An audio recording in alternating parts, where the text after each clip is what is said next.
Hürmetli vatandaş, bugünkü leksiyelerimizi başlayımız. Leksiyede size Radio Rosa Washington'dan sözdeyimiz. Bugünkü saat 2019 yıl 8. ayın 3. günü. Haftaya Şembe. Sözleştiğin evvelki vaziyet doğrusu gibimiz.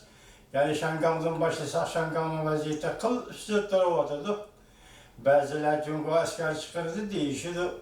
Bazılar asker çıkaranmaydı değişiyordu. Bunun kandak buluşundan katli nazar. Eğer Cumhur hükümeti asker çıkardıgan bolsun, ondan keyinki vaziyet nime? Asker çıkaranmasa Cumhur hükümeti Şangan vaziyetine kandak kılıp bir taraf kılışı mümkün. Ama bu şu, hazırki dünyanın vaziyeti. Ondan keyin yakında Prezident Trump'ın yani birinci günü Cumhur'a 300 milyar dollarlık import kılıngan şu kıymetli tovarlarga Cumhur'un başı koyduğallığı, 10%'ın başı koyduğallığı ve şu günü aldı kendisi 31. günü Amerika Koşmuş Ştatları Zapas Pul Komiteti'nin üsümlü kimeytede kaldığı şunun o münasebetli kişiler andın Şanghay'da ahırlaşkan 2 saatlik sohbet. Mesela hazır dünyanın tertibinde intayın nazuk vaziyet bulup ifadelendi.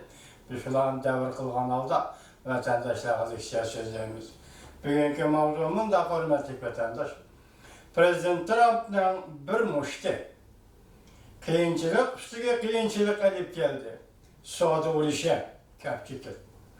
Mavzula haber 8. ayının 2. günü ben bir torbiti dilan kılındı haber. Mundak başla.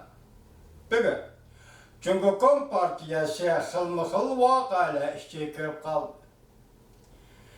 Reis Xi Jinping partiya azaları rehberlik kılıp 7. ayının ahırda eçilgan siyasi büro yığınında keyfiyat, ümitsizlik oldu.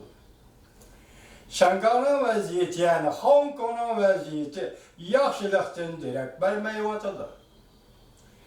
Aran degende kayta başlangan Amerika Cumhur söhbeti Şanghay'da neticesiz ahırlaştı.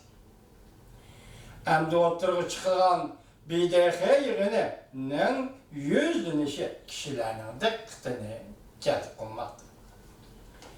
Buran kişiler umum yüzlük mundaq paraz kılışkandı.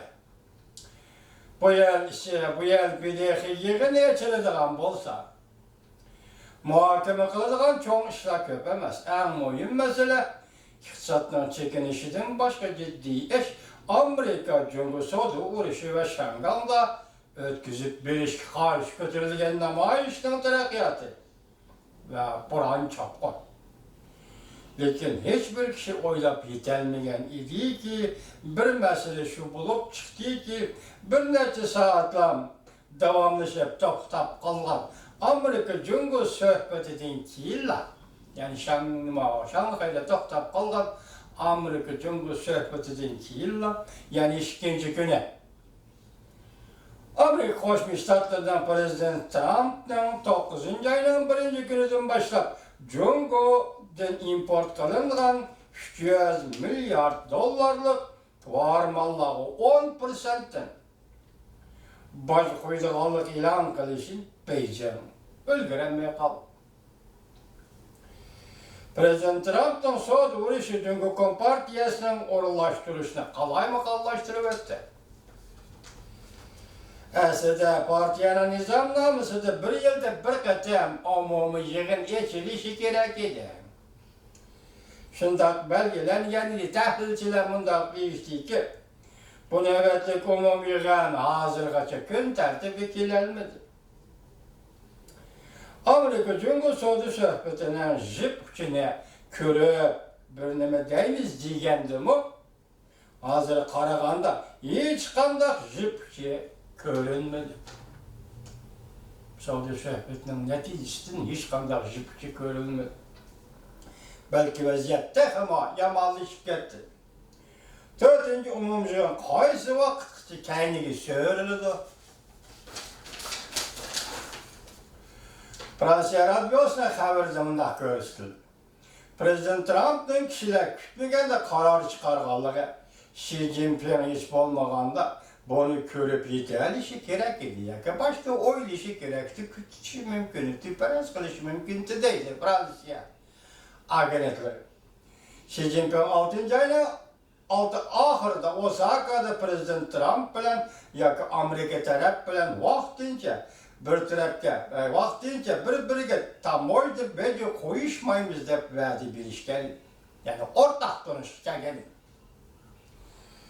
Nemis ishki davlat suhbat o'tkazish to'g'risida tushib bo'lgan bir ish. Yani Nemis kapitani 3. kuni kelganda ondan boshlandı. Savdo sohbati yani Nemisga aldırab dinab yig'ishtirildi. Amerika tarafdan maydonga ait eni suhbat 5. ayda Jungo taraf pushaymon qilib, yana olgan loyiha asosida boshlanishi kerak.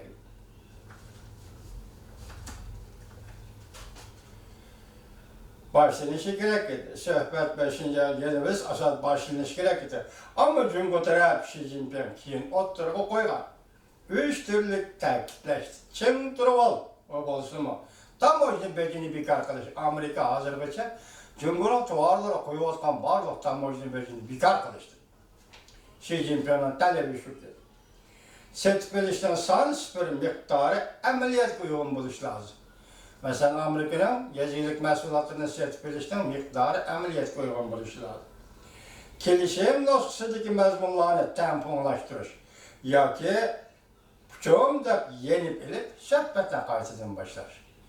Yani kelishim yozilgan nusxa, hammadan tayyorlangan nusxa, hammadan ma'qul degan.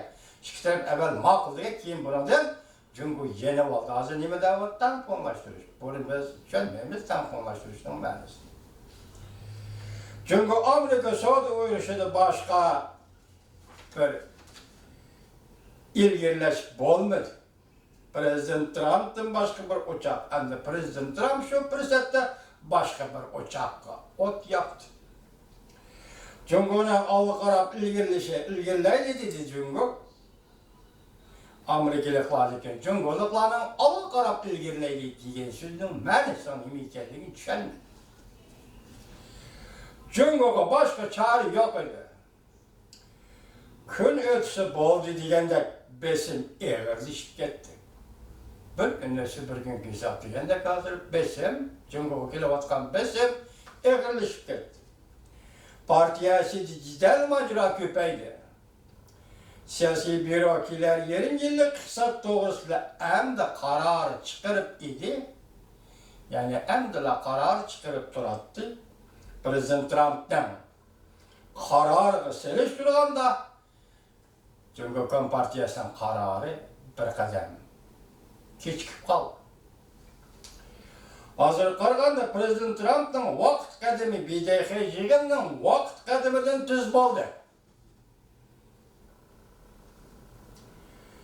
BDX yig'ini qanday taqobil turadigan siyosati bor. BDX yig'inida qanday siyosatni ko'tarib chiqishi mumkin hozir Amerikaga taqobil turish.